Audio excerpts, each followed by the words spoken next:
안녕하십니까. 인사 나눕시다.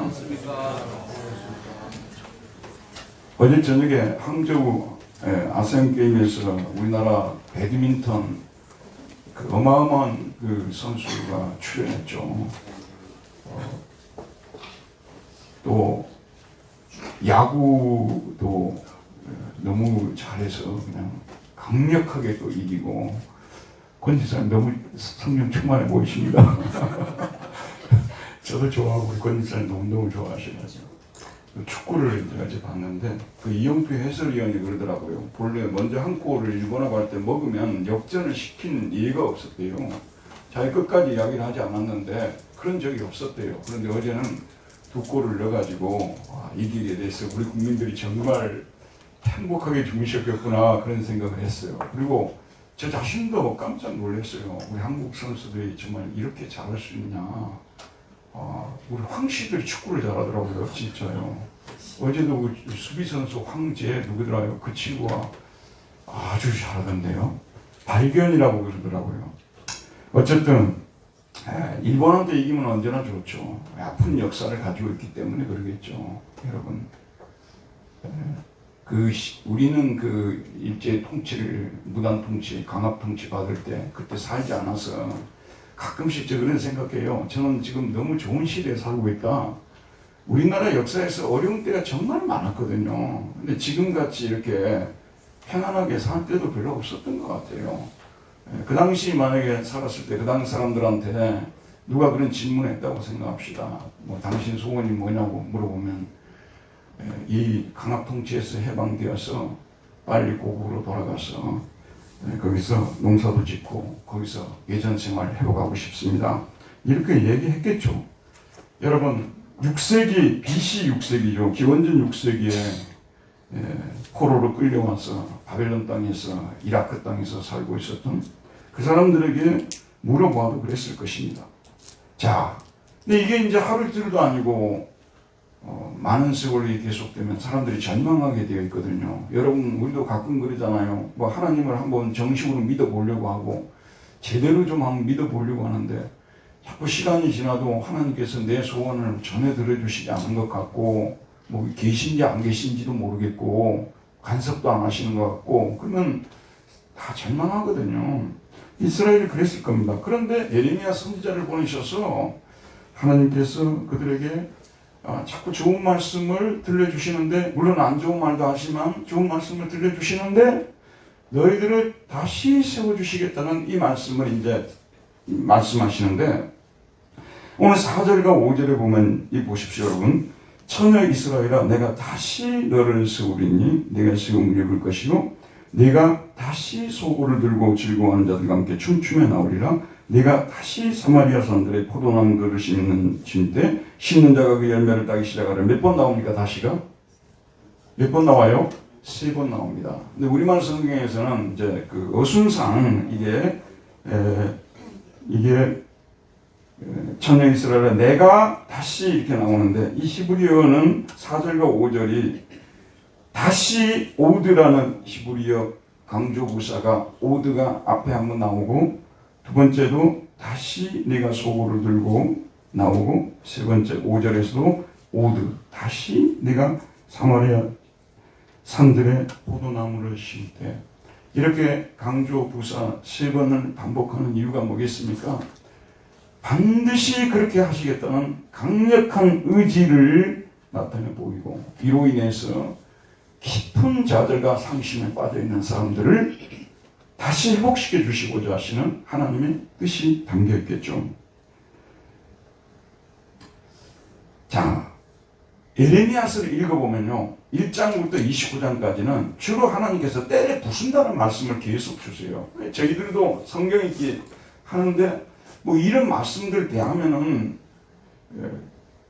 우리하고 관계도 없는 것 같고, 왜 성경 말씀은 사실 성경이 좀 어려워요. 여기 지금 교회를 좀 처음 나오신 분들도 계시고 교회 생활을 오래 하지 않은 분들은, 여러분 지금 이런 얘기가 다 이스라엘 얘기 아니에요. 그 지명도 이스라엘 지명이고 인물들도 이스라엘 인물들이고. 근데 참 교회 생활 처음 하는 분들은요, 이 성경 말씀이 꽤 어렵습니다. 이게요. 그리고 이게 문자적으로 해석해서도 막 안 되거든요. 이게요.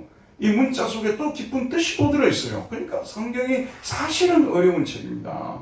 사실은 어려운 책이에요. 쉽다고 생각하시는 분들은 성경을 아직 안 읽으신 분들이 그렇게 생각할 수 있어요. 이게 참 어려운 책이에요. 근데 여기 보면 예레미야 1장부터 30장까지 29장까지 보면 계속 하나님이 너희들을 내가 벌 주고 그 다음에 또 정죄하고 때려 부수고 뭐 계속 때려 부수고 이런 말씀들만 계속 나오고 있어요. 그래서 솔직히 저도 말씀을 전할 때 뭐 소망이 되는 말씀을 전할 때 힘이 생기지 때려 부순다 이런 말씀을 전하면 저도 별로 이렇게 원하지 않는 말씀이거든요. 뭐 저도 원하지 않는데 포로 생활하는 사람들은 얼마나 원했겠어요.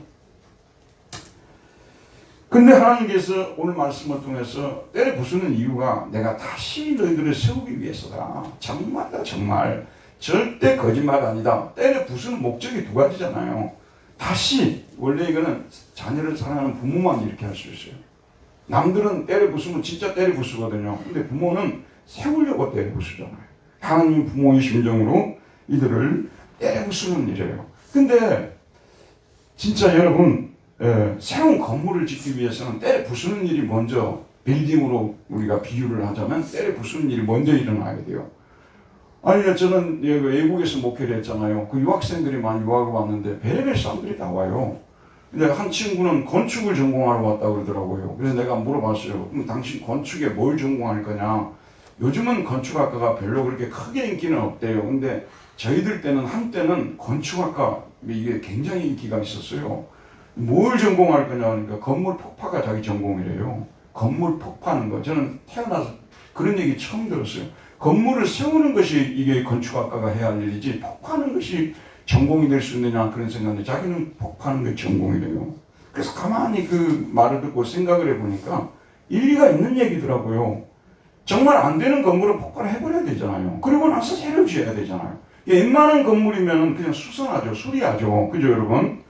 근데 이게 정말 안 되는 건물, 이건 수리가 안 되겠다 판단이 나올 때는 이게 폭발해버릴 수밖에 없는 상황 아니겠어요? 이게 이스라엘의 상황을 하나님께서 진단하실 때 볼 때 하나님 진단을 이렇게 보시면 이건 완전히 폭발 상황이에요.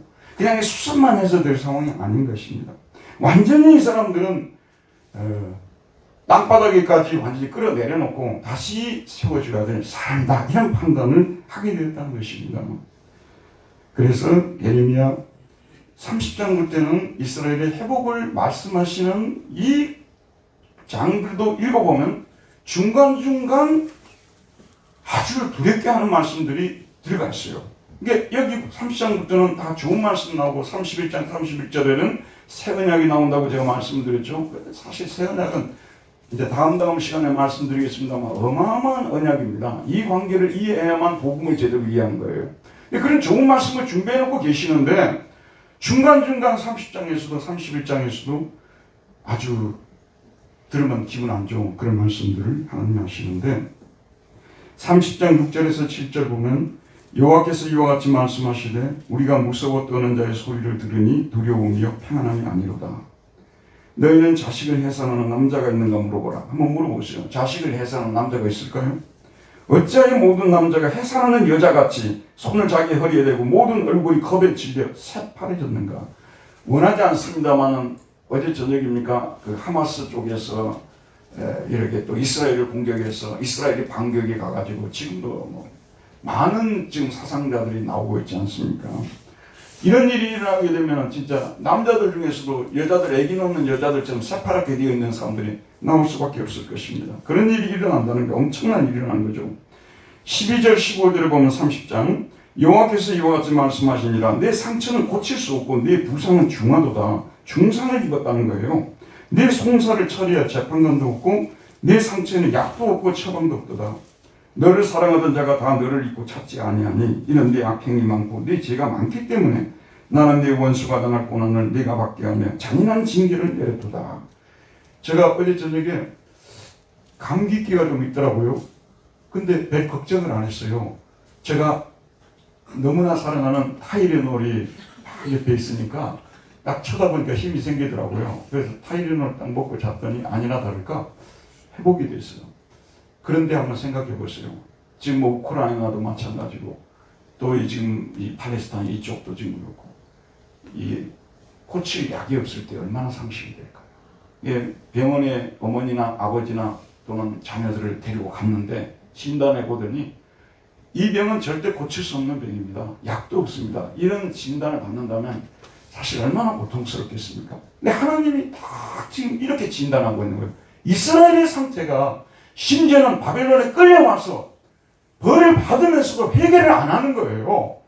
이게 그 정도면 회개할 때가 됐는데 회개를 안 하는 거예요. 그래서 고칠 약이 없구나. 이렇게 하나님이 말씀하십니다. 23절, 24절에 보면 보라 여호와의 노여움이 일어나 폭풍과 회오리 바람처럼 악인의 머리 위에서 회오리 칠 것이라. 여호와의 진노는 그의 마음에 뜻한 바를 행하여 이루기까지는 돌이키지 아니하나니 너희가 끝날에 그것을 깨달으리라. 여러분 폭풍을 진짜 맞아보셨습니까? 제가 살던 섬에는요 바람이 그렇게 시질 않습니다. 섬에는 이 바람 때문에 못 살아요. 그래서 저도 가끔 속초 가서 나중에 살까 하다가도 속초는 바람이 많습니다. 두 번째 물이 부족하답니다. 가지 마세요. 이 가보면은 속초가 굉장히 유럽 같아요. 굉장히 여유가 있고 넓어요. 그래서 저는 참 그 도시를 좋아하는데 바람이 너무 많은 거예요. 저는 태풍도 많이 맞아봤거든요. 이 서울에 사시는 분들은 좀 달라요. 태풍도 맞아봤는데 진짜 사람이 날려 이렇게 해요. 회오리 바람 한번 불어와 보세요, 여러분. 정말. 그런데 인생에 이런 때가 다가온다고 지금 하나님이 말씀하시는데 못 깨달아요. 이렇게 회오리 바람이 불고 태풍이 불어와도 못 깨닫는데 언제 깨닫냐? 너희가 끝날에 그것을 깨달으리라 라고 말하고 있습니다. 30장 31장의 말씀들은 대개가 회복과 희망의 말씀들입니다. 하지만 이렇게 벌을 주시고 그들에게 큰 환난을 주시겠다는 말씀을 중간중간 끼워놨습니다. 하나님께서 이 말씀들을 통하여 그들을 세우기 전에 먼저 그들을 철저히 부수시겠다는 의지를 표현하는 것입니다. 자, 그런데 이런 하나님의 방법에 동의할 수밖에 없어요, 여러분. 사람이 참 가끔가다 우리가 교리적으로 아담의 범죄가 이게 유전이 되어서 아담의 후손들은 태어나면서부터 범죄자로 태어난다 이러면 아무도 동의 안 해요. 누가 동의를 하겠습니까? 그런데 인간 세상에서 일어나는 일들을 심지어 아이를 키우는 부모가 그 아이를 바라보면서 어디서 이런 재성이 왔을까? 그렇습니다. 그래서 우리 인간은 철저히 깨지지 않으면요, 부서지지 않으면 안 돼요. 적당히 깨져가지고 회복이 되면요, 회복이 되었어도 영광을 하나님께 돌리지 않습니다. 우연히 그렇게 됐겠지 뭐. 현대의학의 도움이겠지 뭐. 내가 또 잘 해결했기 때문에 된 거 아니야? 이러거든요. 여러분, 내가 무슨 죄를 많이 지어서 내가 이런 고난을 당해야 되냐고 심지어는 그렇게 항의까지 할 수 있는 존재가 우리 인간들입니다. 그래서 하나님께서 모든 사람, 자 여러분 저를 보세요. 제가 이렇게 설교를 하고 있지만 하나님께서는 모든 사람을 다 간섭하지는 않아요. 하나님의 이 말씀들은 택자를 행하고 있어요. 여러분 이걸 알고 들어야 돼요. 일반인들이 이런 말씀을 들으면 하나도 와닿지 않아요. 이거는 구원받은 신자들, 영원자분도 선택된 사람들에게만 해당하는 거예요. 선택된 사람들이 하나님의 뜻대로 살지 않잖아요. 말씀대로 살지 않잖아요. 여러분 잘 들어보세요. 첫 번째 단계에서 일어나는 하나님의 형벌이 뭔지 아세요? 그대로 살도록 밀어주는 거예요. 심지어는 하나님이 후원해 준다니까요. 잘 풀리도록 밀어줘요. 그래서 잘 되도록 만들어놔요. 택자에게 이래요. 택자에게요.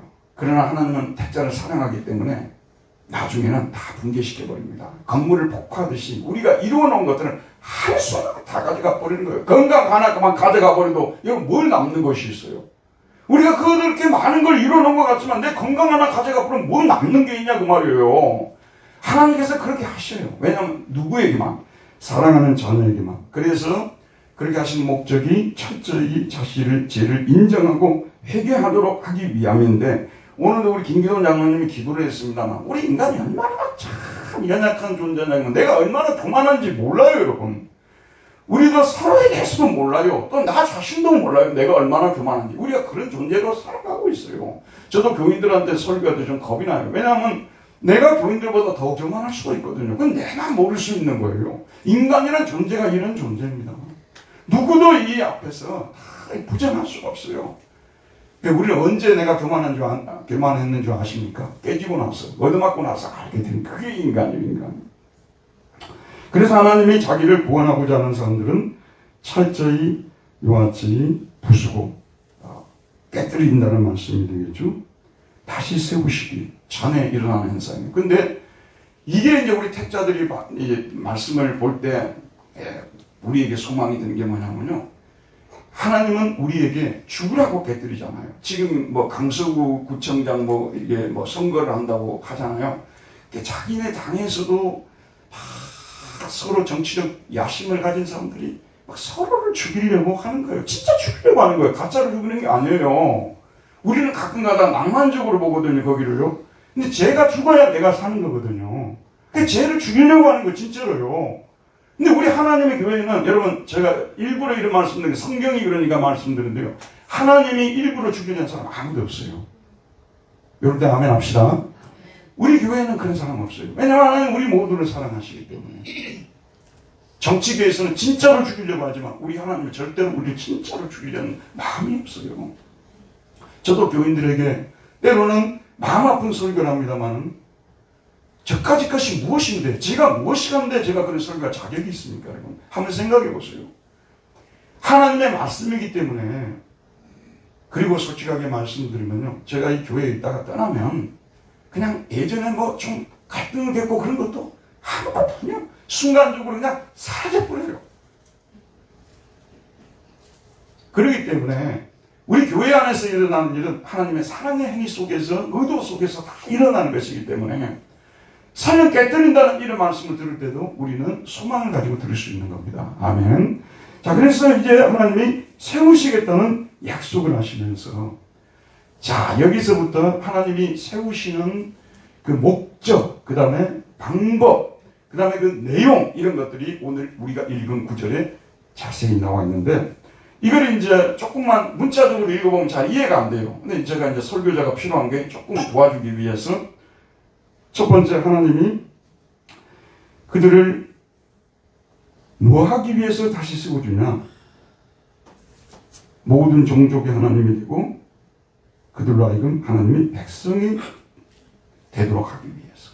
하나님께서 그들을 세워주신 목적은요, 그들에게 하나님이 되어주시기 위해서예요. 그리고 그들을 백성 삼기 위해서. 지금까지 이스라엘은 본래 하나님을 섬기는 백성 아니었어요? 그리고 하나님의 백성이라는 거룩한 칭호를 놓고 살았는데, 이 사람들이 살만하니까요. 여러분도 살만할 때 조심해야 돼요. 살만하면 인간이 얼마나 감사하냐 그러면은요, 우리가 그토록 오랫동안 믿고 왔던 신앙을 우습게 여겨버리는 거예요. 사실 우리가 터놓고 이야기를 해서 예전에는 주일 한번 빠지면요, 죄송하지만 중직자들은 벌 받아가지고요, 벌 받고 그랬어요. 지금은 어떻습니까, 여러분? 너무 많이 변했어요. 사람들이 하나님을 하나님으로 인정을 안 하는 시대가 되어버렸어요. 그래서 하나님이 그들을 구원하고 다시 세우는 목적은 무엇이냐 그러면, 하나님이 그들의 하나님이 되고 그들을 백성으로 삼아주시기 위해서라 말씀하고 있습니다. 그 다음 2절에 보면 어떻게 그들을 다시 돌아가야 할 것이냐. 여호와께서 이같이 말씀하시니라. 칼에서 벗어난 백성이 광야에서 은혜를 입었나니 곧 내가 이스라엘로 안식을 얻게 하러 갈 때라. 자, 이제 이스라엘 백성들이 끌려갈 때요, 이스라엘을 통과해서 광야를 통과해서 끌려갔어요. 근데 하나님이 돌아올 때도 광야를 통해서 돌아오게 만드시는데 은혜라는 말이 나오고 있어요. 여러분, 우리도요, 때로는 그냥 별로 기분이 안 좋아가지고, 때로는 또 이러저런 일로 시험이 들어가지고 한동안 방황할 때가 있잖아요. 근데 하나님이 돌아올 때가 되면요, 드디어 말씀이 좀 들리기 시작해요. 성경을 읽으면 그게 와닿기도 하고요. 그게 은혜. 예, 이 사람들에게 은혜를 입혀 주신다는 말씀이고, 내가 이스라엘로 안식을 얻게 하러 갈 때라 그랬습니다. 이스라엘로 안식을 얻게 하러 갈 때라.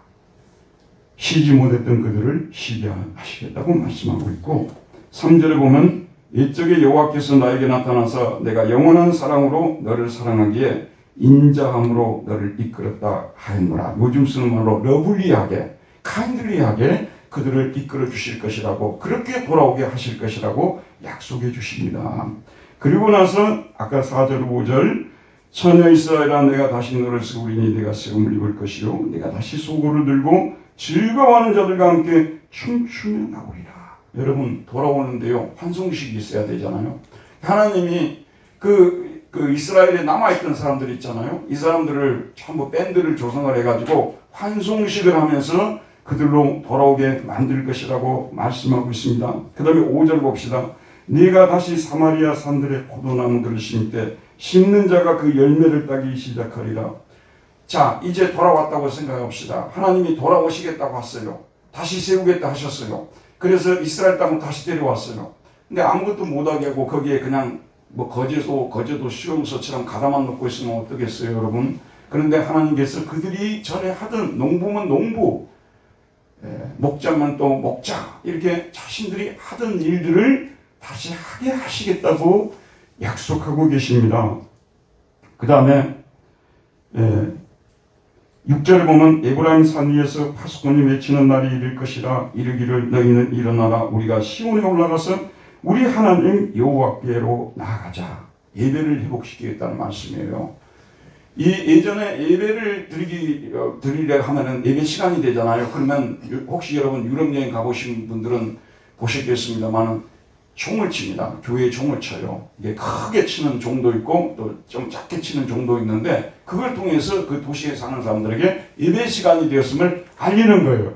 근데 얼마 전에는 전현무랑 나오는 그 뭐 외국에 가서 뭐 하는 거 있잖아요. 그거 재밌게 보는데 거기에 보니까 이 총이 고장이 나가지고 대포를 쏘는 또 나라도 있더라고요. 그 대포를 쏘면서 예배 시간을 알리는 거예요. 참 베레벨라가 다 있더라고요. 근데 어쨌든 이게 이제 예배를 드리는 건데 하나님께서 이스라엘로 돌아와가지고 마음껏 하나님께 예배를 드리겠다는 약속을 주십니다.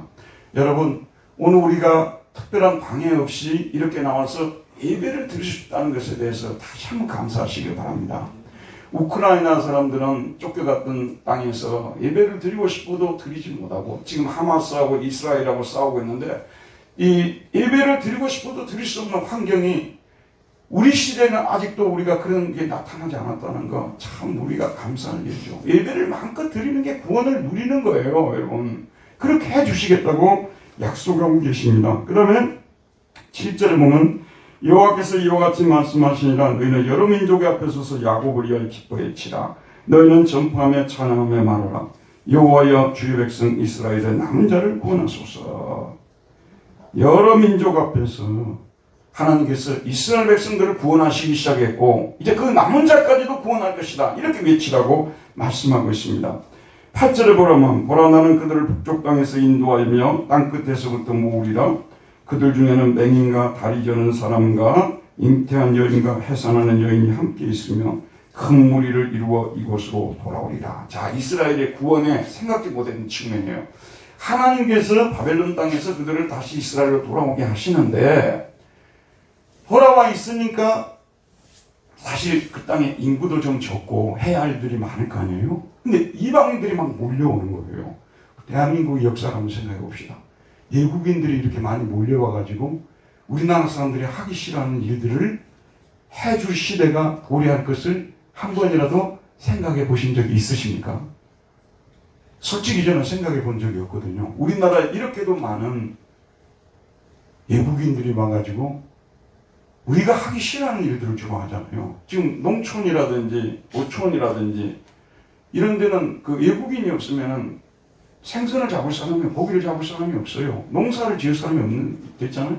이 상황을 말하는 거예요. 너희들이 지금 돌아왔는데 뭐 일할 사람이 없지 않고 포도원에 일꾼이 없고 하나님이 이방인들을 보내줘가지고 그들이 하나님도 믿게 하고 그런 일도 도와주게 만들고 그런 시대를 하나님이 지금 이제 약속하고 있는 거예요. 이 사람들은 바벨론 땅에 포로 생활하고 있는데 그런 시대가 도래할 것이옵니다. 심지어는 더 나아갔어요.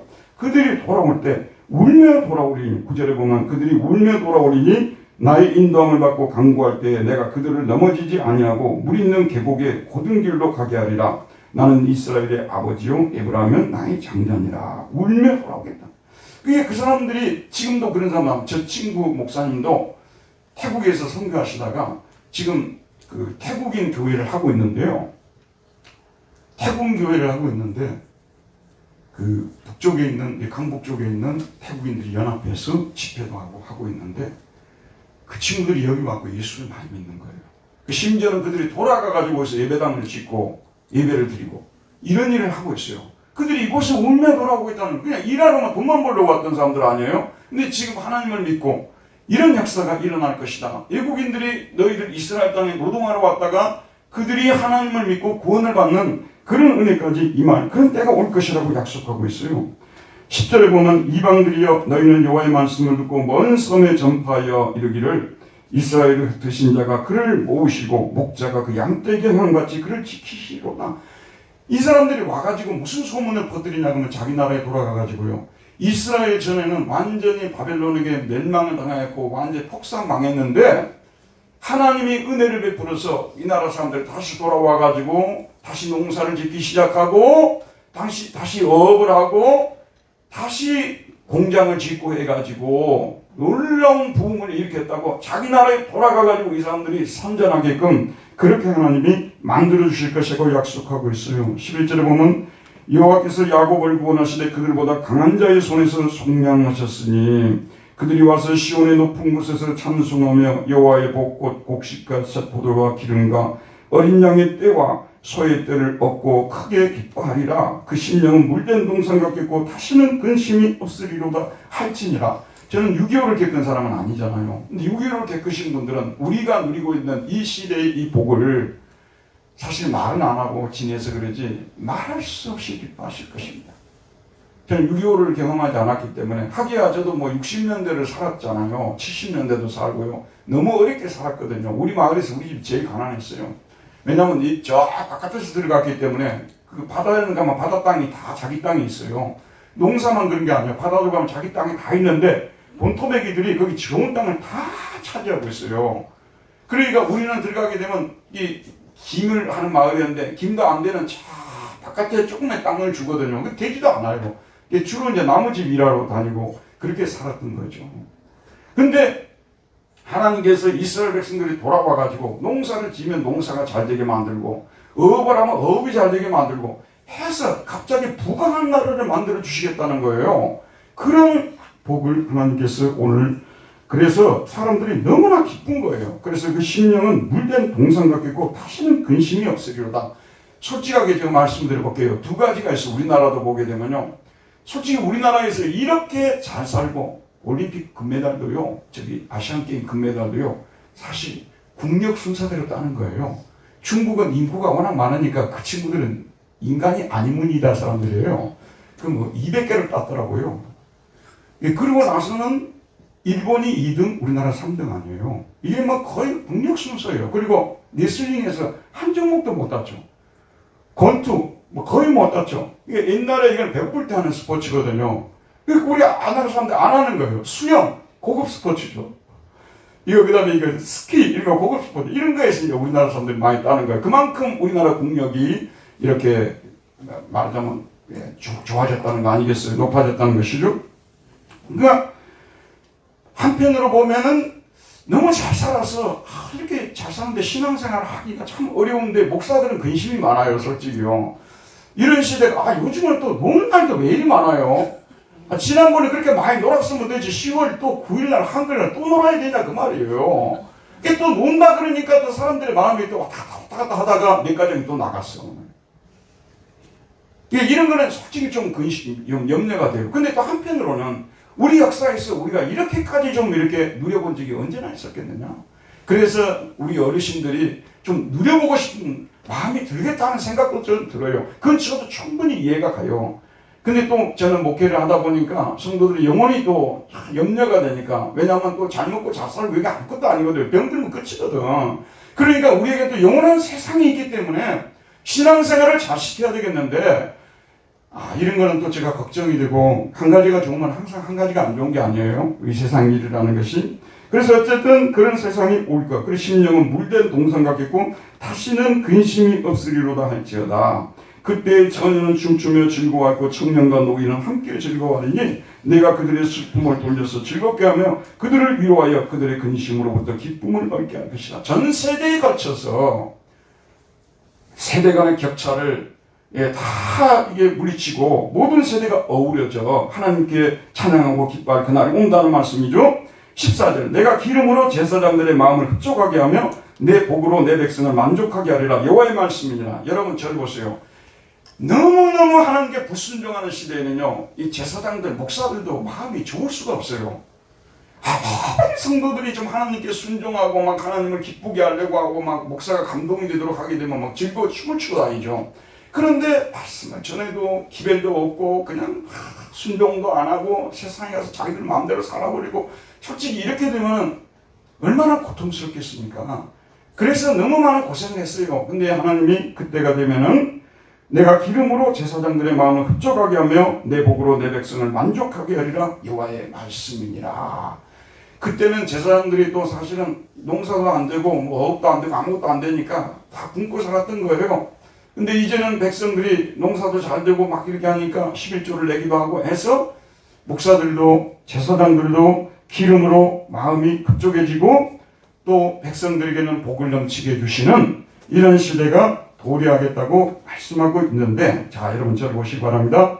이게 뭐냐면요, 하나님이 지금 뭐에 대해서 예레미야를 보고 설교하라면 구원에 대해서 설교를 하고 있는, 구원에 대해서 하나님이 이게 설교를 하라고 하는데, 구원은 여러분, 자 당신 구원받았습니까?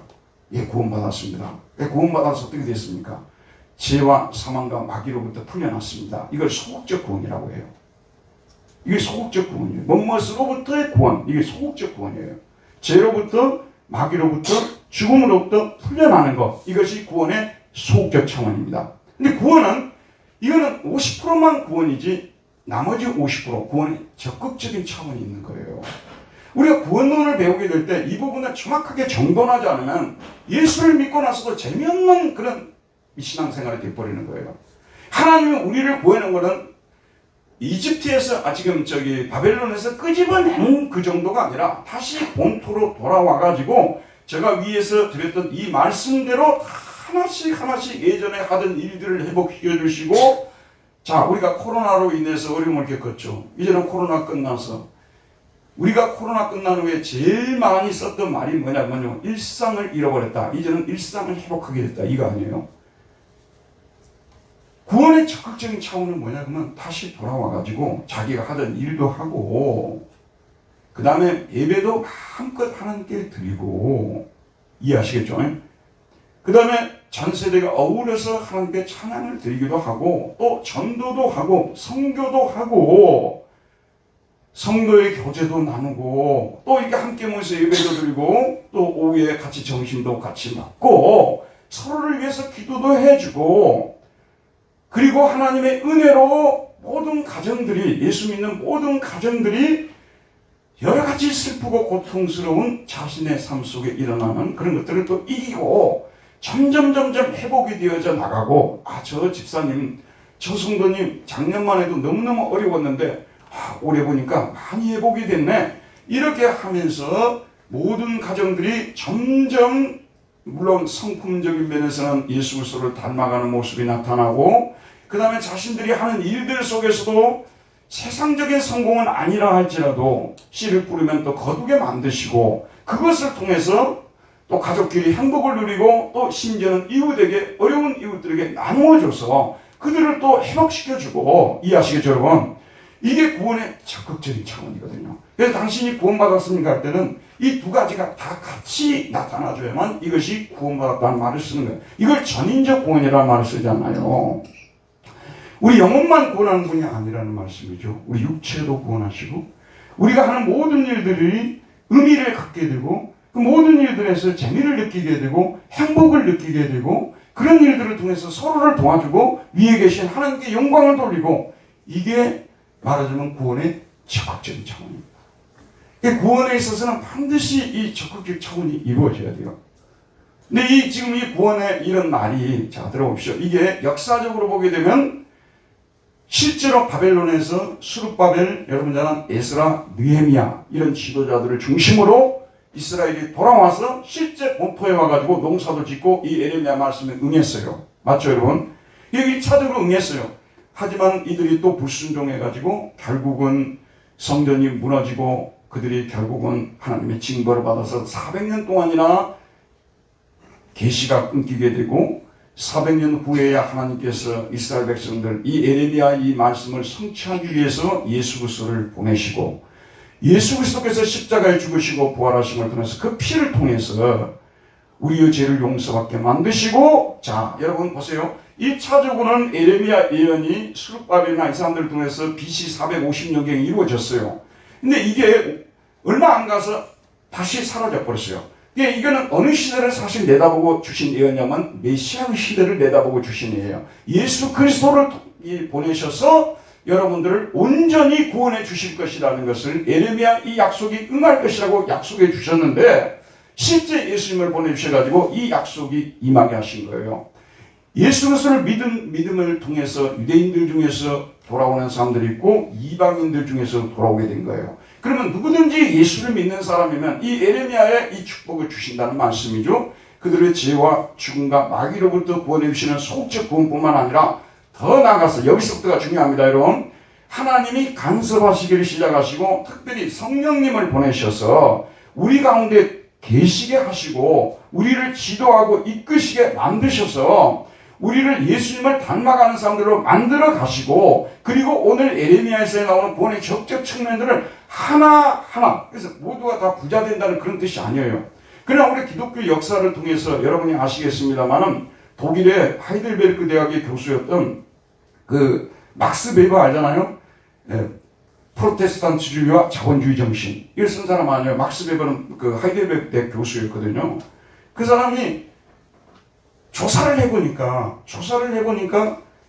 이 칼빈주의 신앙을 가진 사람들이 다들 경제적으로도 잘 되는 거예요. 그래서 그 원인이 무엇인가를 파헤쳐 보니까 그들의 첫째 금욕적 삶, 낭비하지 않고, 그 다음에 모든 직업을 다 거룩하다고 하는 직업 소명설, 이것이 그들 속에 자리 잡고 있더라는 거예요. 그래서 칼빈주의가 들어가는 곳곳마다 예를 들면 칼빈주의는 미국이나 네덜란드나 영국이나 그 다음에 사우스 아프리카 이런 데로 들어갔잖아요. 가는 데 곳마다 다 잘 살더라는 거죠.